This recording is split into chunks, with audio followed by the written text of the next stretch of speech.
It's Tuesday. It's Tuesday. It's Tuesday. It's Tuesday. It's our favorite day. It's our Hey, it's favorite our day. favorite day. Yes, It's it's our our favorite favorite day. day. It's our favorite day. It's Tuesday. It's Tuesday. It's Tuesday. It's Tuesday. It's our It's favorite our day. favorite day. It's our Hey. favorite day.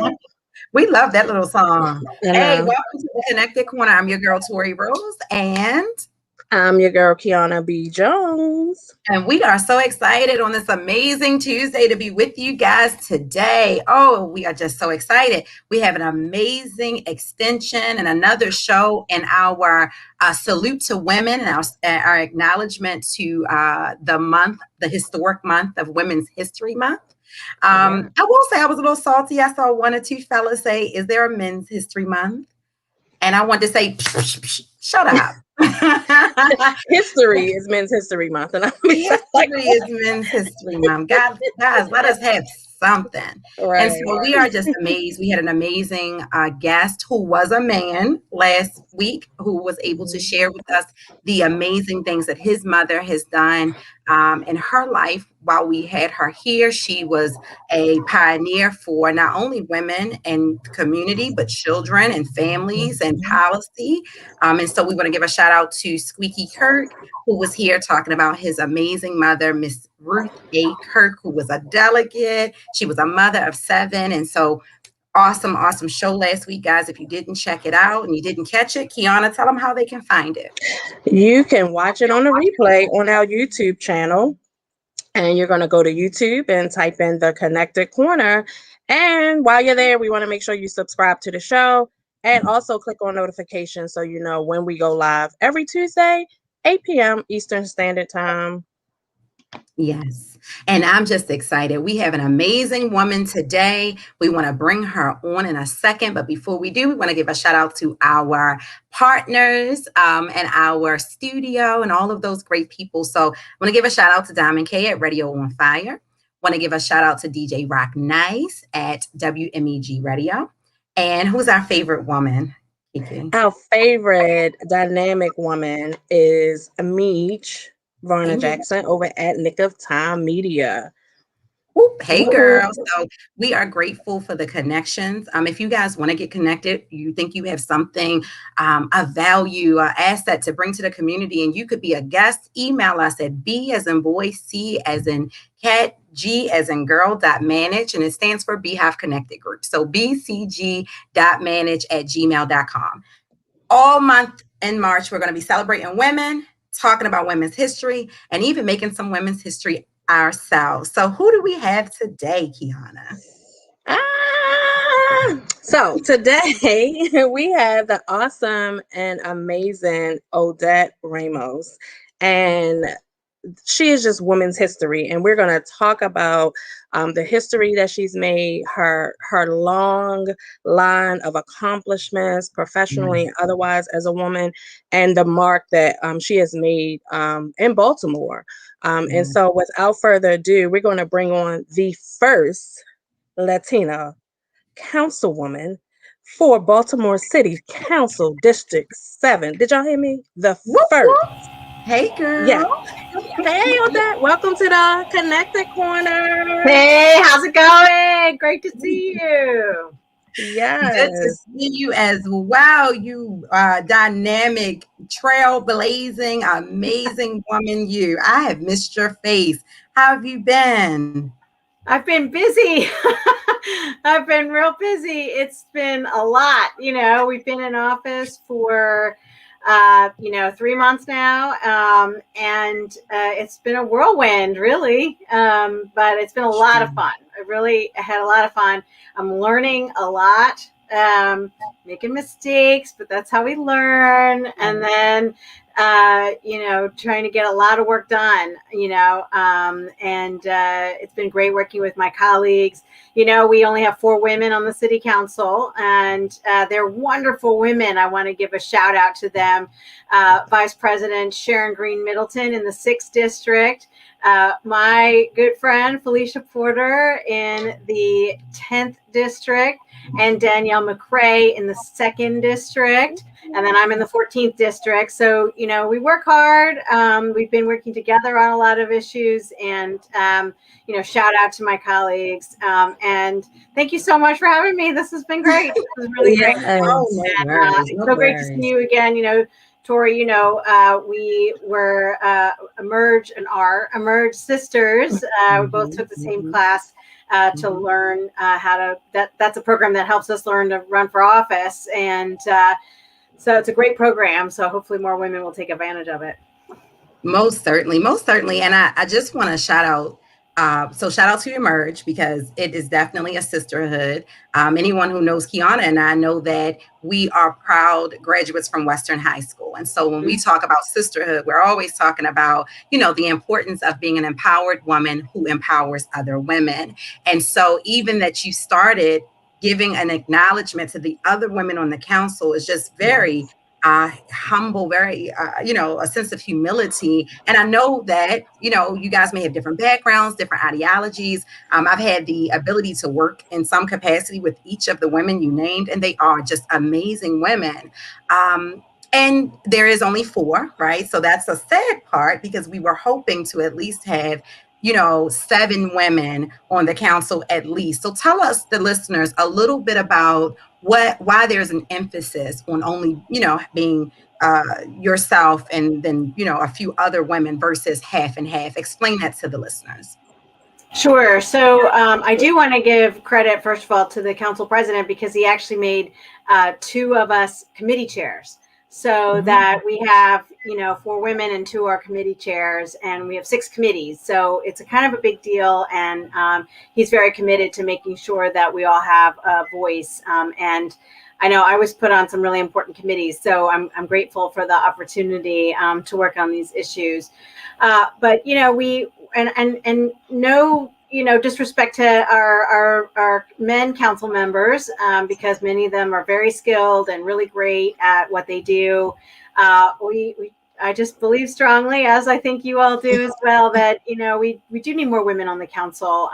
We have a lot to contribute. Most of the majority of the voters are women.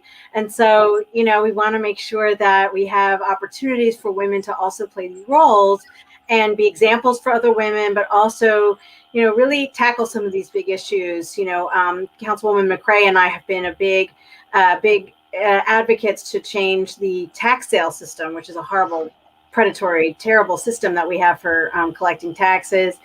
Sharon Green Middleton has been very involved in her communities around, more recreation centers, and then, Councilwoman Porter, she's been leading us in the work around illegal dumping, and, really anybody can do those, but we have our touch, so, so it's been great to work with all of them, and maybe we'll hopefully we'll get more women on the council, but I'm just grateful for the opportunity we have now, and of course, working with our colleagues as well. But yeah, there's 14 members of the city council, 15 if you count the council president. And so only having 4 that are women does not represent what Baltimore looks like. And I think that's where we're going in terms of, making sure that the council looks, like what Baltimore is.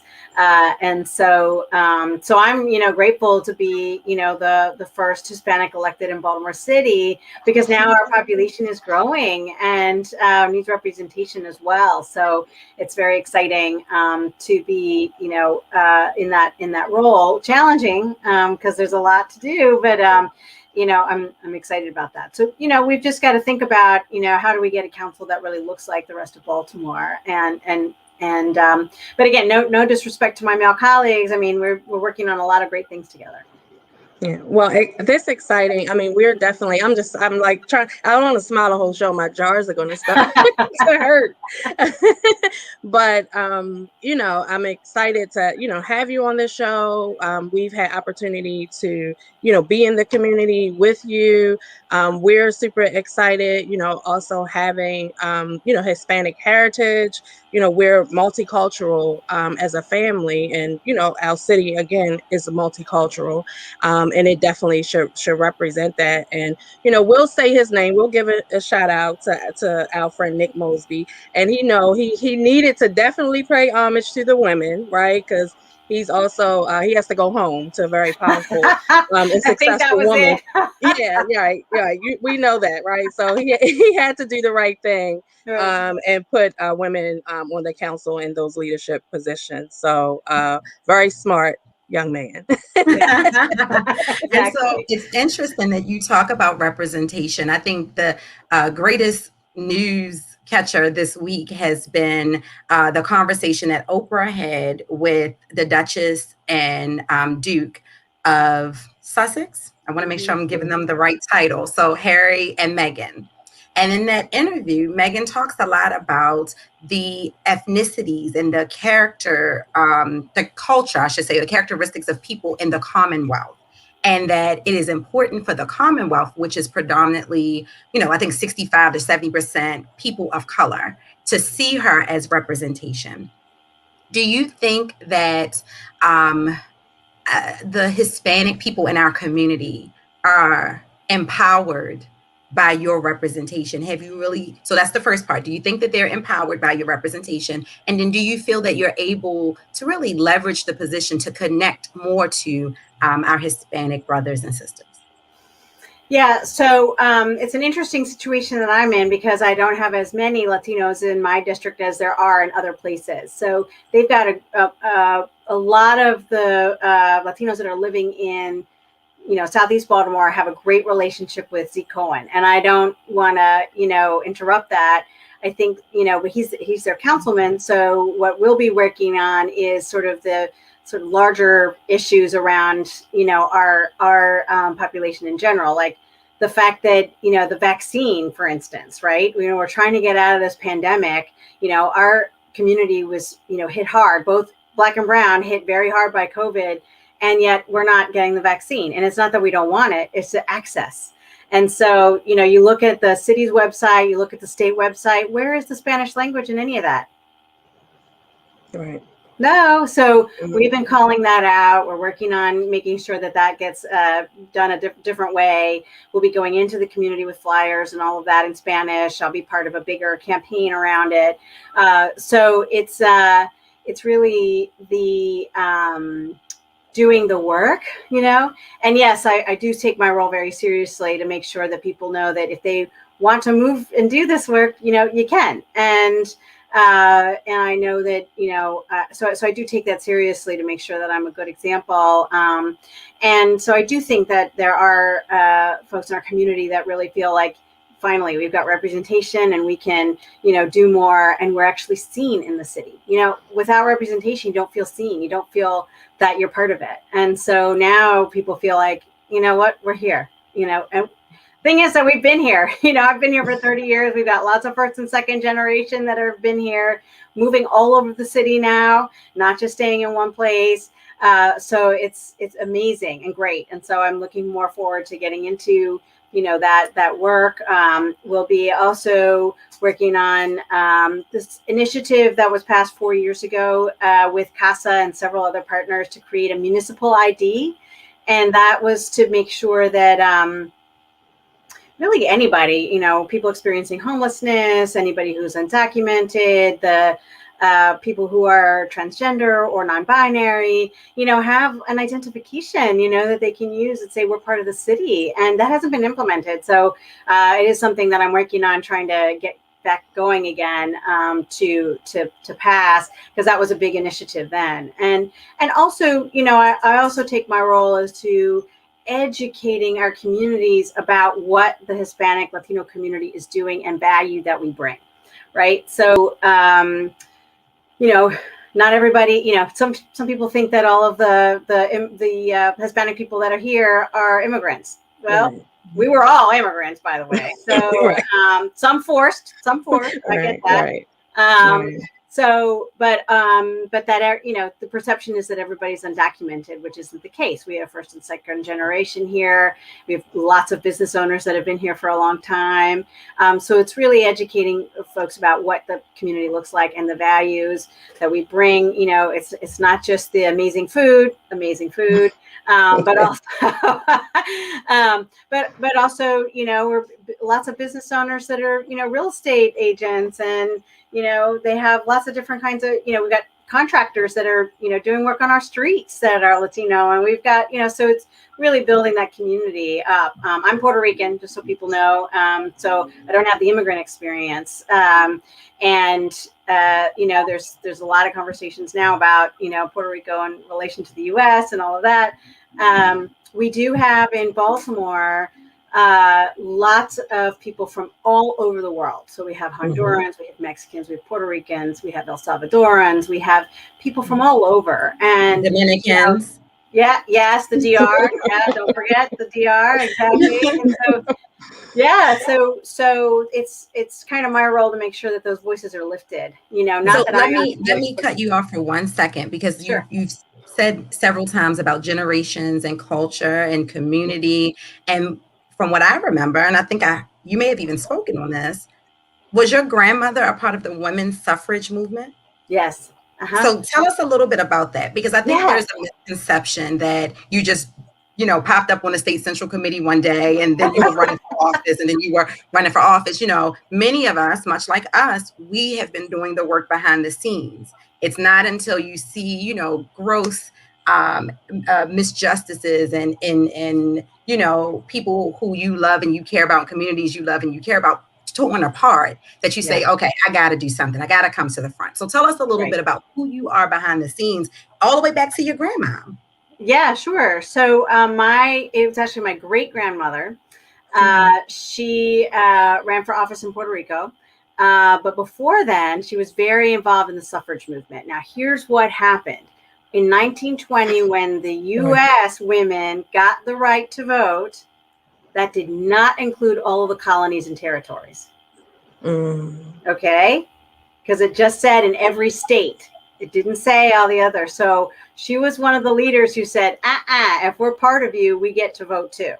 And so she was very involved with all of that. And my dad tells stories about her, leading that, and he could see her doing that. And and he says, oh, you look like her. You talk like her. So it's funny because since then, nobody's, as far as I know, no one else in the family has run for office. And which I think is interesting. And then, here I am doing that. But everybody in our family has been, of service. So my parents are teachers, my brother's a teacher, my sister's a nurse, all of my family members are either teachers or nurses or doctors. They're, of service, which is, I think, important. So we traveled around a little bit, and I ended up growing up in Albuquerque, New Mexico. So that's where I grew up. And then I came to Baltimore. I am the college transplant poster child. I came to Baltimore to go to Goucher College and just fell in love with it. I went to Rutgers for graduate school and came back.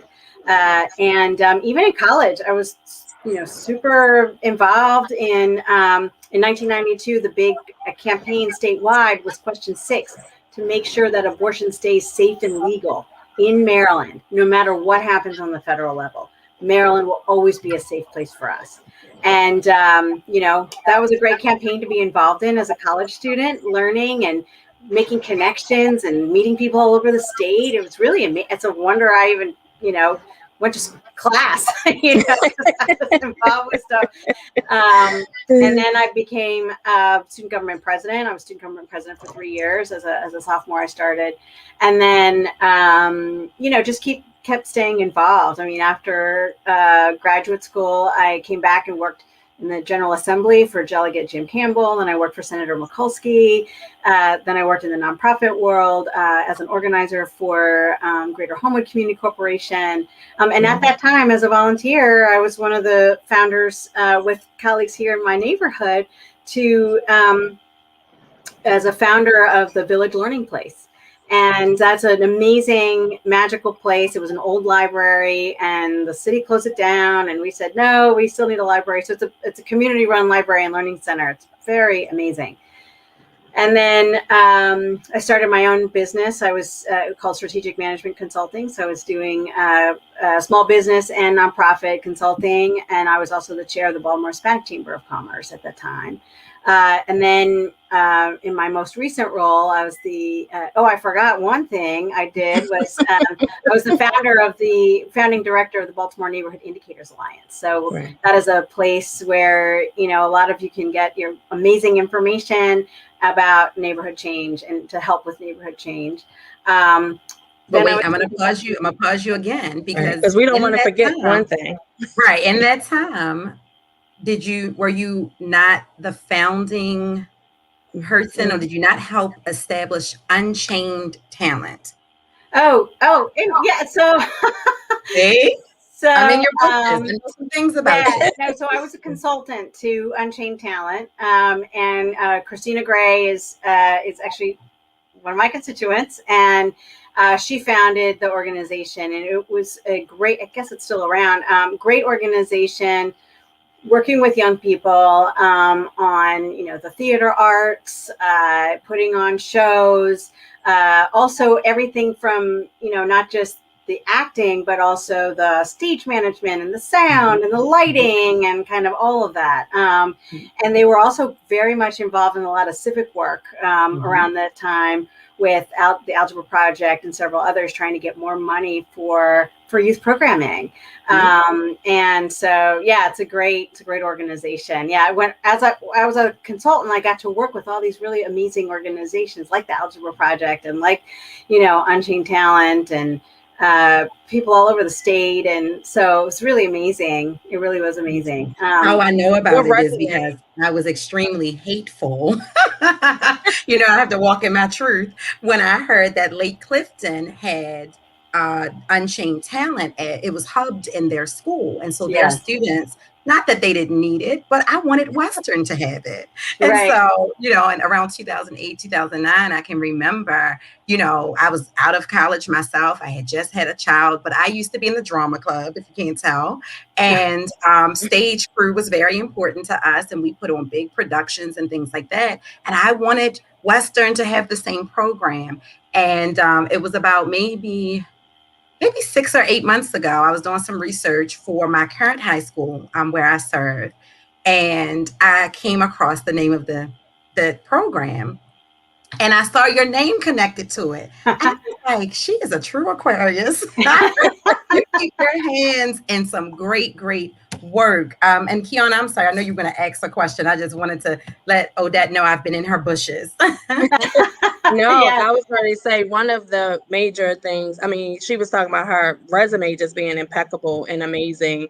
And, as we've dropped in the comments, just some of the work that she has done, in the time that she's been here, and Baltimore really has just planted roots here and helped the community. But one of the, that I proudly wear my T-shirt for whenever I can is Baltimore Women's United. Yay! And Odette is a co-founder and former co-chair, right, for Baltimore Women's United. And so I didn't want to, miss this Women's History Month and definitely give a shout out to Baltimore Women's United for the work that they're doing to spearhead women in politics and women's marches and really just the issues and just making sure that we have a voice in Baltimore. But even more importantly, when I was reading and I said, oh my goodness, so you have your connections here to Baltimore. I have a connection to New Mexico. And so when I saw, I was like, oh my gosh, I love Albuquerque. So I haven't stayed over time in Albuquerque, but my oldest son attended Eastern New Mexico University. Okay. Yeah. Wow. And so, would visit him. He played football there. And so went down a few times for games and, drove to Portela and, went out to eat and drove up to Albuquerque. So I was like, oh, how awesome is that? I love it. It's so different than it is here, isn't it? It's so different. Completely. Totally different. You've got trees here. There's no trees there. It's desert. There's, the architecture is totally different. it's not a hustle and bustle place like it is No. here. Very laid back, very calm.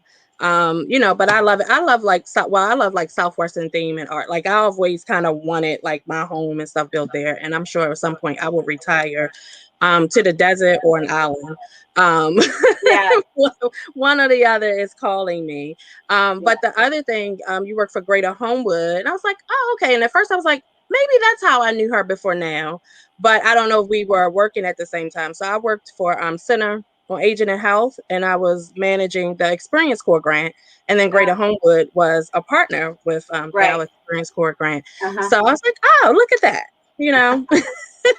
Yeah, well, you know how tiny this town is, right? So Yeah. there's all kinds of connections. Yeah, I think the Experience Corps stuff happened after I was there. Yeah. But it's still, it's that work is still going on, which is great. And Right.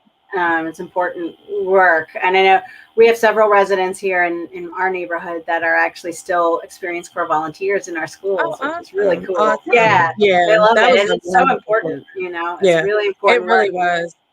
Yeah, Yeah. a lot of So guys, times the teachers just anybody can't is get to watching. everybody. So sorry, if anybody is watching on the replay, drop replay in the comments. Make sure that you are following us on the Connected Corner. You can also catch the entire interview on YouTube at the Connected Corner. I just wanted to give a couple of shout outs to some of the comments I saw. I saw Haki joined us. So hey there, if you're still with us, we want to say hello to Haki. I want to just make sure we didn't miss any other questions or comments. Couple of hey y'alls. So if you have comments or questions for our amazing first, do you want to be Latino or Latinx? What's the politically correct title? Yeah, so this is kind of controversial. So not everybody likes Latinx, and I don't either. I don't like it because I guess to back up. So our language definitely emphasizes gender. Okay, so and then often when we talk about Latinos in general, it's with the O, assuming that they're all Latinos, and that bothers me too because that's not the case. We've got Latinos as well. So a lot of people just use Hispanic, which is fine. Some people are continuing to use Latinx to kind of get rid of that gender piece. But to me, it's like you just X'd me out. So so we've come up with something new, and it's called Latin A with an E at the end. And the reason is when you say him, her, or they, it's él for him, ella for her, right? And then the non-gender is ella with an E at the end. And so we decided to go ahead and just put Latin E with an E at the end. And that's starting to catch a little bit more so that, we're not using Latinx, we're using Latin E. And it's hard to say. And there's still the red squiggly line underneath saying, oh, you misspelled it. But it's perfectly fine to use Hispanic as well. And then, we do have members of our community that would actually rather that you say Honduran or El Salvadoran or Puerto Rican. And, can't always tell just by how people look. So, if you want to group us all together, Hispanic or Latin A is fine. Awesome. So thanks for letting me do that explanation. Oh, I love it because we need to know. And I think that you'll hear me speak a lot about growing up in Baltimore. And as Kiana mentioned, we come from a very diverse family, but old school Baltimore, you're either black or white. You didn't talk about all of those other things. And a lot of times there was no empowerment in being mixed or being multicultural. So wait a minute, because we used to proclaim that we had Indian in our family. We do. Native American and like they said, red dot and feather. But that was only when your perm took and someone wanted to say where y'all from. And we have Indian in our family. And when we actually, the more time we spend getting to know our heritage as a family, the more we understand culturally that Baltimore was just divided white or black. There was no, and we all also understood culturally that most of the Asians in our community didn't live amongst our community.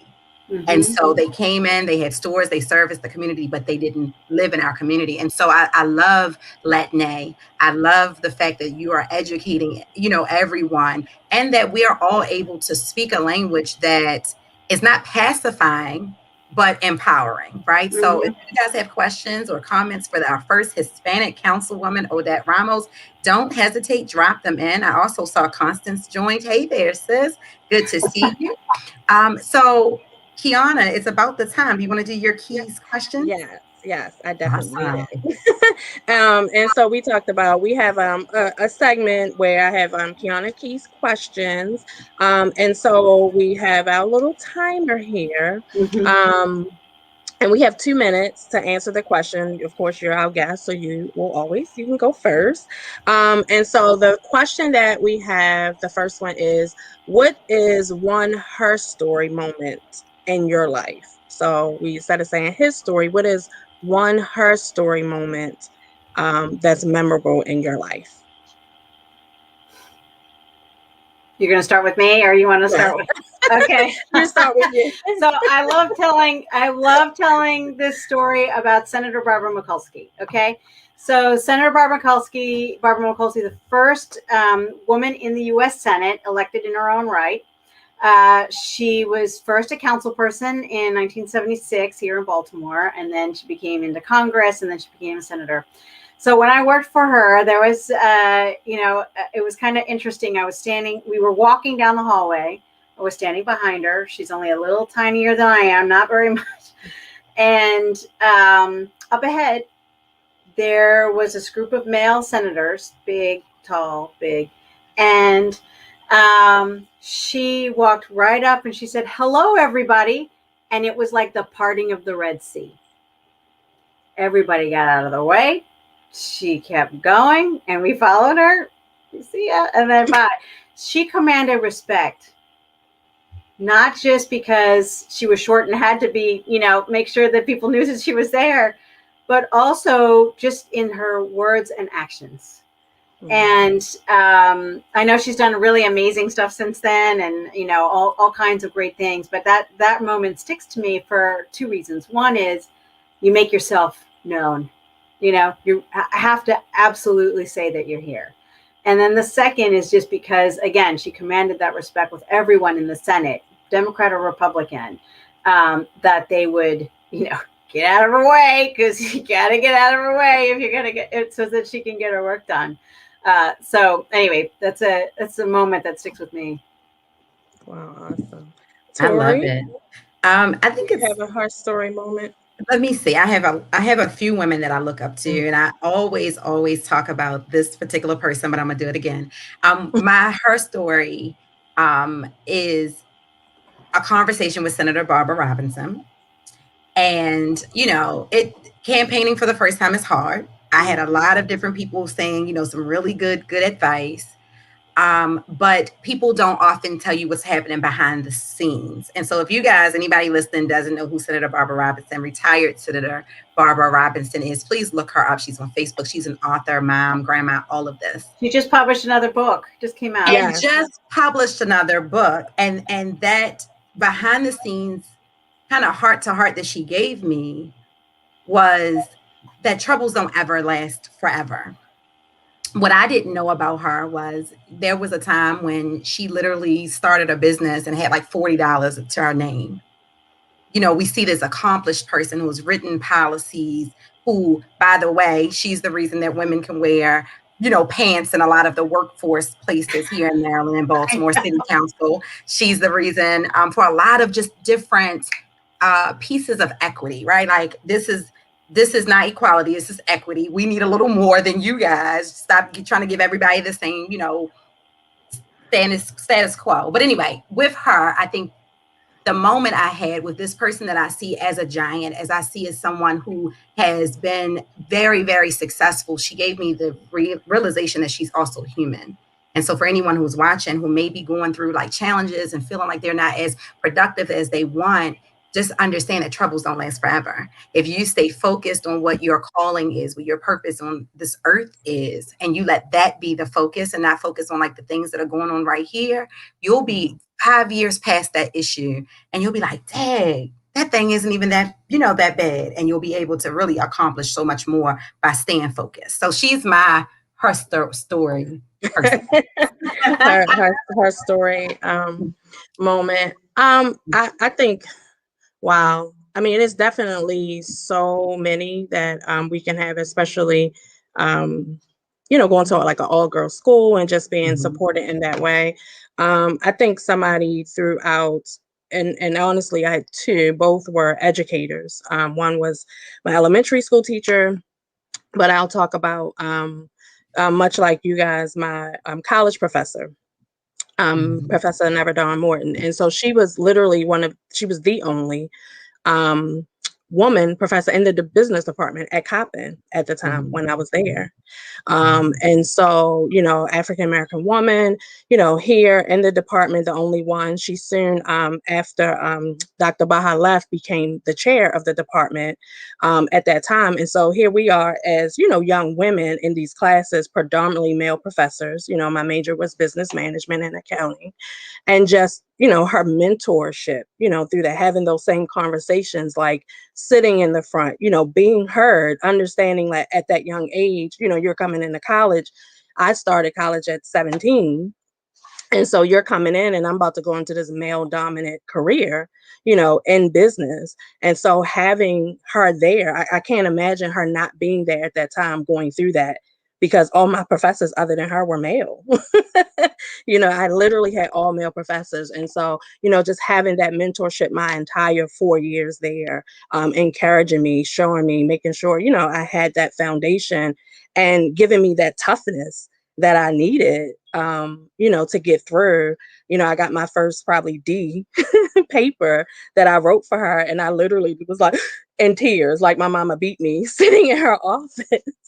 And so we had a good sit down and conversation, about that. It was like, no, you got to toughen up, like you're about to go, into this arena and you have to toughen up. And so, giving you that courage and what you needed to make sure that your voice was heard, especially, in this field, which is still male dominated. We won't talk about that. We need more women accountants. Okay. We need more women CPAs. And so, that was my her story moment, and just, having that bond and that woman to see me through, my college years. Awesome. I think that's an amazing segue. There's a woman I want to ask Odette about, and that is Mary Pat Clark. Yeah. So everyone loves Mary Pat Clark, regardless of the district we were in, and even us growing up, we didn't know anything about districts. There was so many, redistricting and things that happened over the years. I've just started embracing sharing how old or how young, I guess that's relative, I am. So I just turned 37 in February. So I can remember Mary Pat Clark almost my entire life. Mm-hmm. What is that relationship like, if there is a relationship with you two? Because we understand that she supported you, I believe, and you are her replacement. That's how the people in the street would say it. You replaced her. So how can you understand that Wait. dynamic and bring some light and some clarity to, is she a mentor? Did you replace her? That's what the people think. Like there wasn't a whole election. Explain that to us. Yeah, sure, sure. Well, I don't think anybody can replace the one No. and only Mary Pat Clark. Okay. I don't pretend to be her. She is amazing. She has helped so many people across the city. She was the very first woman city council president. So she's done it all. And people still remember when Lexington Towers was still around and she went in there and she slept there for 2 nights to see what was going on. That's the biggest story that I hear. Oh, I remember when. And Mm-hmm. so, she's always been about the city and about her, constituents. And she's always been of service. She was a teacher even before she got into politics. So of course she's, of service. So it's funny that people say, well, I succeeded her. There's just no way to replace her. And I have a different style of, how, we do the work. But she's taught me a lot. She's definitely a mentor. The last few months of her term, trying to put, 40 years of information into my head was a little overwhelming. But she's not going away. She's actually a volunteer for some of our efforts that we're doing in the district. We're trying to get everybody vaccinated. She's calling seniors and helping them out with getting, their vaccine. And we've got volunteers who are giving rides, and she's doing the connect. we got her busy. Okay. She's not going anywhere. And, so I'm grateful that she still wants to be involved, in this way. And, I know she does miss it, but that's, the reason to keep her involved in some way so that she's still, involved. But, yeah, she's been a great mentor. I've asked her a lot of questions, and and she left a lot of great information. So, all the lists were there, all the, it's been really great. So she's not moving to Florida or anything. She's still around. She just got vaccinated, so she's going to be out and about a little bit more. But she's been very clear. She's no longer the councilwoman. So, when people come to her with things, she refers things to our office, and I'm grateful for that. She's clear that, that's not her role anymore. But she's got her other roles to play. She's a grandmom. She wants to be a grandmom. She's Wow. so she's really been wonderful. I've learned so much from her. I have so much more to learn, and she's been really just gracious and amazing to be able to pick up where she left off. So, and build on her legacy, not take it away, not change it, but build on it. So she put in some really important legislation around zero waste, but also the tenant right of first refusal and, livable wage. That stays with us, and that's legendary, So in addition to the standard that she set for public service, no scandals, response to every email and every phone call, that's a level of integrity and service that we should all be striving for. So, she's a legend, and it's not just in my district, but she really set the bar for everybody. And that's a good thing. That's a good thing. Yeah, she definitely is a legend. She's women's history. She's Baltimore history, much like Tori. I grew up, in the Mary Pat Clark and Barbara Mikulski, era. And, these were two little paint but they packed a punch, right? And so just, demanded that respect. You knew when they were coming, and you always saw them in the community, doing things in the community. And so they definitely are women's history, but definitely Baltimore history, and has done a lot for the communities throughout Baltimore. Mm-hmm. Most certainly. So you've talked a lot about the vaccine, and we know that there is growing vaccine distrust, right? People, or at least we hear that. So I'll play devil's advocate. I'll say that we hear more and more that, Black and brown people don't want the vaccine. We just heard comments made by the governor that Baltimore has gotten way more than what Baltimore is entitled to. I know that word ruffled some feathers. Yeah. How do you, as a councilwoman who represents your constituents, you represent families, moms, dads, everybody in between, how do you encourage individuals who are interested in getting the vaccine to actually have trust and take it? Now, before you answer that, this is a disclaimer. I'm not saying I'm pro-vaccine. I'm not saying any of us are. I'm asking the councilwoman, how does she encourage people who are interested? Because somebody's going to come back, just so you know, they do that. They screenshot and they be like, I thought you didn't want the vaccine. You understand? So I have to call it how it is. Yeah. I'm asking the councilwoman who has constituents who are interested in getting the vaccine, but maybe need more information or don't have access. How do you help individuals in that way? Yeah, so we actually have a lot of people in our district very interested in getting the vaccine. So we have a terrible system in how to do it, thanks to the governor, by the way. I will always blame him for it. And I have called him out on it. Where, everything is online, and even the phone numbers that are given, people are waiting hours and hours to make appointments. And then you get on all these lists, and, you might get one here, and then you have to see if you get one there. And it's terrible. And so we've got a group in my district. We call them the District 14, vaccine group. And it's volunteers, at least one from every neighborhood that's working in their neighborhood, but also helping us in other places. we first started calling seniors and older adults just to help them get the vaccine, because that's the highest priority right now, frankly, and teachers. And so, we've gotten appointments for people. We've also identified who might need some help when more vaccine is available, because part of the issue is that there's not enough of it right now.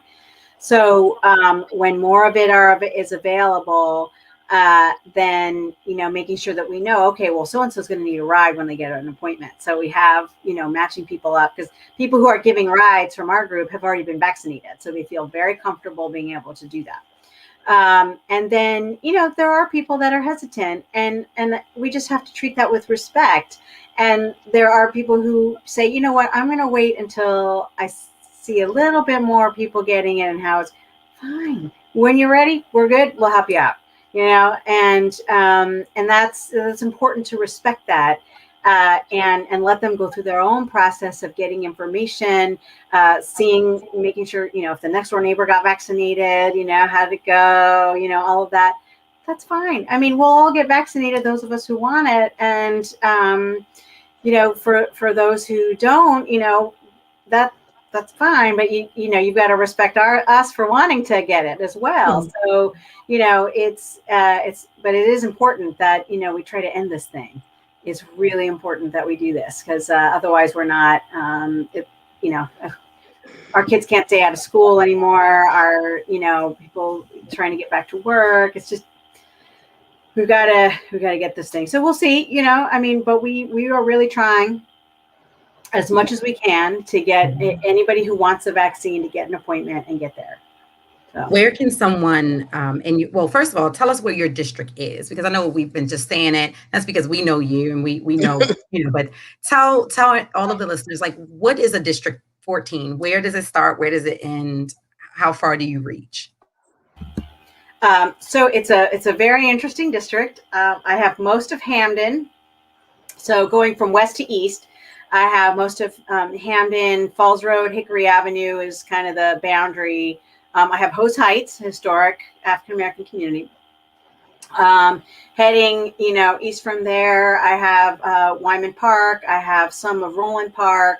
I have Alonzoville. They don't like being called Keswick. They like being called Alonzoville. I have Tuscany, Canterbury. We have Guilford, most of Guilford. I have parts of Remington, most of Charles Village. I live in Able community on 31st between Greenmount and Barclay. We have Oakenshaw. We have all of Waverly, all of Better Waverly. So, the Y and Stadium Place and all that is in our district. I have Edna Gardens and Lakeside. I have Lake Montebello. I have a little bit of Morgan. I'm so proud to have a little bit of Morgan in my district south of Argonne Drive. I have all of Clifton Park, and I'm grateful for that as well.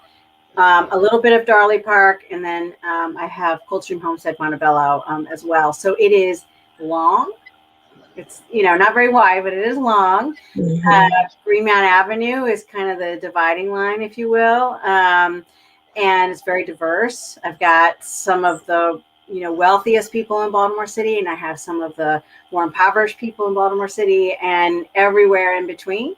We've got very diverse neighborhoods like Edna Gardens and Waverly, and then we have others that are not so diverse. I've got 7 business districts. I've got Hamden the Avenue. I've got Greenmount Avenue. I've got a little bit of Cold Spring Lane. I have Hartford Road corridor area south of Urban Avenue. So really amazing assets. I mean, I can't even explain how lucky I am to represent this district.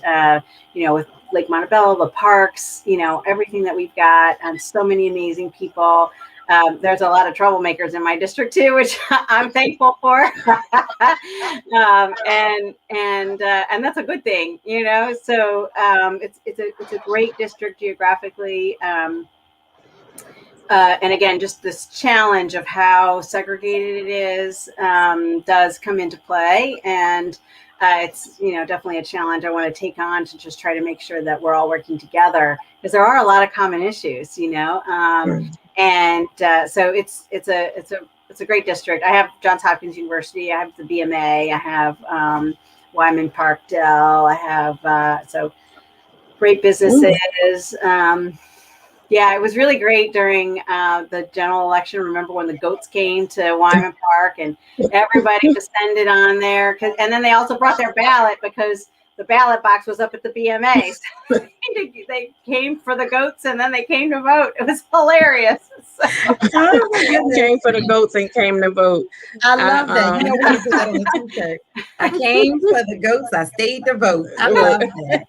Oh, that's amazing. So how, if someone is interested in getting on the list to get a vaccine or, you know, they're not falling in one of those priority care categories, but they are in your district, is there a number they can call? Is there a website? How can District 14 residents get that? Yeah, sure. You can, you know, for anything, this and anything else, you can call our office at 410-396-4814.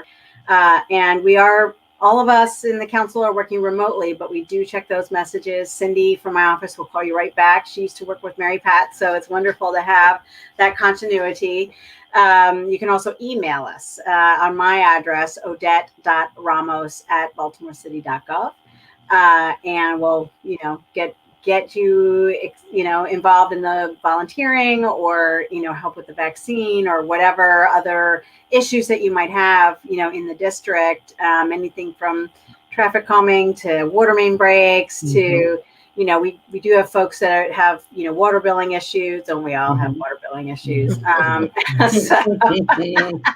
Yeah, and we do have some housing issues. A lot of my work has been in housing recently, and community development, affordable housing, homeownership preservation. So I'm right now working on tax sale reform, that horrible predatory process that we have for collecting taxes. So, you know, I do get a lot of those calls because I'm not the only one. I've got my other colleagues working on this issue too, but you know, people call me about that issue as well. So you'll see a lot from us in terms of community development, vacant properties, homeownership preservation.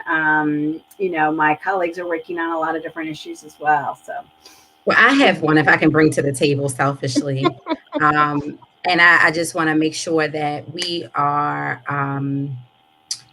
putting the information in the chat. So anybody, or in the comments, so anybody who wants to connect with you, the number was 410-396-4814. Is that correct? Correct. Yeah. And then we can also email you at odette.ramos@baltimorecity.gov. Correct. Got it. Okay. And then your email address, your website is odetteramos.com. That's correct. Yeah. And that's not a campaign website. We set it up to be able to have, you know, a blog to give updates. So we have plenty of updates around the vaccine. We've got a program called Be More Local, Buy More Local to bring our business areas together. So that's on there. We're building Baltimore's, you know, land bank. So that'll be on. So there's lots of other information also on the website. So yeah. Awesome. So actually I have two requests. So for your website, you always make sure that, and I'm not saying that you don't. So if you already have this, kudos to you. If not, go ahead and just sneak it in there for me. Can you always have a link for YouthWorks? I think that is so important. I think every council person should always have a link for YouthWorks on their website. So that's my one request. Then my second request is about expedited reimbursement payments. And so many of us have gone through having sewage or wastewater back up in our basements. And that was something that was near and dear to my heart. I pulled my child down for hours, and we sat in City Hall to testify. And we've done a number of different, you know, protests and walks and things around the inability to be reimbursed when you come home and you're like, oh, it's really poop, you know, and there's poop in your basement. The consent decree, from what I understand, placed the reimbursement process in DPW. And you can tell me if this is right or wrong, or if this has been changed. But my request is that someone looks into this issue and says, wait a minute, the staff that's required to handle these reimbursement requests are not necessarily the staff that has the professional competencies to adequately collect data, review the request, and make sure that homeowners are being reimbursed. I think, if possible, and from what I believe, DPW does not have to be the agency that is responsible for those reimbursements. I think those reimbursements should be placed in someone else's office, in an office where people are more administrative in nature, that they have the technology and the computer systems to collect data. So if you can help me, Councilwoman, if you could help me. No, that's totally fine. I mean, the water stuff is really important. We're actually going to have a hearing on the OIG report about the issues, but we're also continuing to get updates around the consent decree. You're right that there is part of it where people need to be reimbursed. The trick is not only what you just talked about, but also that DPW then admits that it's actually them. It's actually a city issue. That's part of the problem. So this is actually an issue with DPW and the law department, is what I'm learning. Okay. And so, you know, and it's the law department that works out some of the payouts and that kind of thing. Mm-hmm. And it may not necessarily need to be law because they're totally understaffed, and then putting it in DPW's hands might not be the best thing. Does it go to finance? Maybe. I mean, so these are the things that, you know, I know that the council is really looking forward to getting into. Particularly, I have a lot of things that I want to do with water, but we're waiting on this hearing first as an informational hearing to sort of start that process. I was hoping it was going to be called yesterday at the meeting, but it wasn't scheduled. So hopefully next meeting it'll be scheduled, so that we can actually, because the other thing is that we're about, you know, the mayor has been very clear that he's going to hire a new DPW director. And so, you know, making sure that that person is, you know, dealing with all of this and has the ability to deal with all of this is important. And that's, you know, that person may not need to be an engineer. That person just needs to be a manager and, you know, at least understands the water systems and solid waste and all that kind of stuff, but also can sort of manage this stuff and hire good people around them. So these are things that I'm still learning. You know, it's, I am a sponge right now. I'm just learning as much as I can. So I'm glad that you brought it up. So thank you. I haven't. No worries. And I promise not to like hound you or harp you about it. I won't be on Facebook like she told me. Nope. This is just, you're one of my favorite councilwomen. So I'm gonna throw that out there. And I know how passionate you are about zero waste, zero waste and clean environments, and making sure that our families are really, really being you know, supported, because there at one point there was like $1 million given to that reimbursement fund, but only 14,000 of that million had been paid out. And so you think about those people. Kiana was one of those people who had a basement flood, who lost, you know, hundreds of thousands of dollars worth of things. I must say that, you know, why it's hundreds of thousands of dollars, because you lost photos and you lost things. That's memories. Memories that you can't put a dollar value on. So thank you for that, and thank you for letting me throw those out there. If anybody has any other questions, that's totally fine. Yeah, I mean, this is a really big issue, and I know DPW is trying to make changes to that program. You know, we're going to find out more, and then also be able to take some action, because I think a lot of us we get these calls all the time. I mean, I get water stuff every single day, and it's not equitable. It's terrible that we're not able to get this right. So, well, I love how immediately she's like, you saw her go like this and like start writing, taking. Yeah, I always have my book nearby. I was like, oh, she is really about, you know, some people, they'll be like, yeah, sure. And like you're like, are you going to write that down? Or are you going to just memorize what I said? Yeah, it's important to have the notebook and the phone so you can take pictures. Yeah. Right. I mean, because if you're out and about, you have all the evidence, the book and the pictures. So, well, we are coming down to, you know, the end of the Connector Corner and our time with you. And so I just wanted to ask like one last question going out. You know, we're women here making history, a part of history, definitely have put your stamp and just your career and what you've done. But I have one question. what is one thing that you do for self-care? Mm. You said, she Langdon, what is, with all that you do, I mean, really running, an entire district for a city and the work that you do in the community, what is something that you do for self-care? Yeah.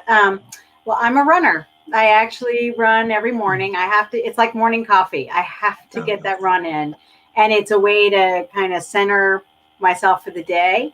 During the pandemic, I actually started running around the different places of the district, one neighborhood per day, so that I could actually see what was going on. I could check out the alleys. I could, connect, people know that I run by and wave, and I started doing, like in last spring, I did this District 14 series where I took pictures where I was and posted them on Facebook, and people really liked it. And so I'll probably do that again. But that I need to get my run in. It's really important to make sure that I'm balanced and ready for the day. I still have my 1 cup of coffee, but I also have my run. And it's also for health reasons. I mean, my heart disease is in my family, so you've got to keep active and you got to keep going in order to make sure that it's it's there. I wouldn't say that I'm a track star, but I was definitely a runner. And then, I do have a family, my husband and my daughter. My daughter's almost 9. And so, they definitely keep me grounded in the work that I really should be doing as a mom, but also as somebody who I feel like I'm the mom to everybody sometimes, especially in this role. I started talking about, my kids that are going to school and my principal's here. And so that's important that, we, and this is another thing with women running for office, is that, we have to do the self-care.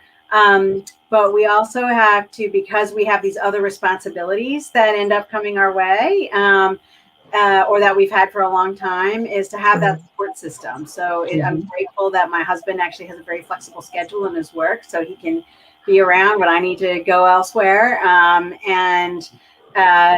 We've it was right before the pandemic, while I was campaigning, we formed the Mom Squad. And so if I needed to go door knocking or go do whatever, my daughter would go to somebody's house. They had the play date and all ready. So all the moms were supporting each other. And I'm sure we're going to bring that back once the pandemic is over. But Mom Squad is critical to this work. You got to have the Mom Squad, whether that's a mom or not. You just have to.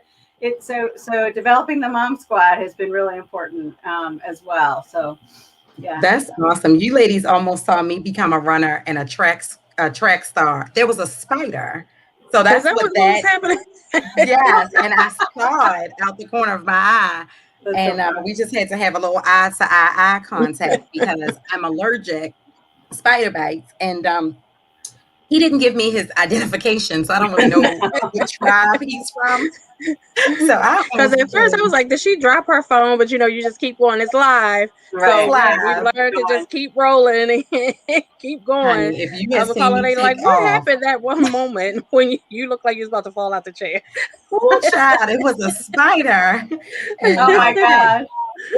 Now that the danger is over, I keep giving it the eye. It's walking away from me. I'm not really his type. I appreciate that. Yeah, and so let it go. Let it go. So as for me, as far as the self-care, I was meditating, praying, and all of those things, and I just needed something a little more. So I've started baking again. Kiana knows that I get into the kitchen and I create, it's a lab. And so I've been baking. That's why I didn't lose any weight during the campaign, because she baked and cooked. That was her stress relief, Odette. And so, we're there and I'm like, this is crazy. As many doors are like, why am I not losing weight? Everybody else is losing weight. And I feel like I am gaining weight during this campaign because and at one point, I just really just had an attitude where I'm like, just stop. Just do not bake a cake. Like, what are you doing? Do not bake a cake. Yeah. And so baking everything from scratch. And so I'm trying some newer recipes and things and creating some of my own on top of, the praying, the meditating, the deep breaths, the removing myself from toxic environments and toxic habits, like, so I'm the person, it has to be a habitual thing. It has to become a lifestyle, right? So being healthier and even learning to relax and not feeling guilty when it's time to take a nap or take a break, it has to become a lifestyle. And so I'm back on, baking, and I'm about to start traveling. So that's going to be my self-care. If I live throughout the rest of the episode, I lost Yeah, something. we all couldn't travel very much the last year, so I think you'll see a lot of people traveling in the next, Yes, few months. As most people get certainly. vaccinated. Yeah. Most Yeah, certainly. How about you, Kiana? I'm definitely checking and looking because traveling is definitely my escape. It is the thing that I do to just regroup. And, I don't care if it's just, 2 days at a beach, whether it's a road Mhm. trip, a plane, train, or automobile, whatever will get me there. Is definitely a part of lifestyle and what I need to disconnect. And so not being able to do that, like almost, we're over a year now. I've definitely had to, I mean, sometimes as simple as like just going outside and walking up and down to get fresh air is, something I do, but I haven't gotten to like running yet. I can speed walk, Odette, but I'm not, I'm That's not quite good.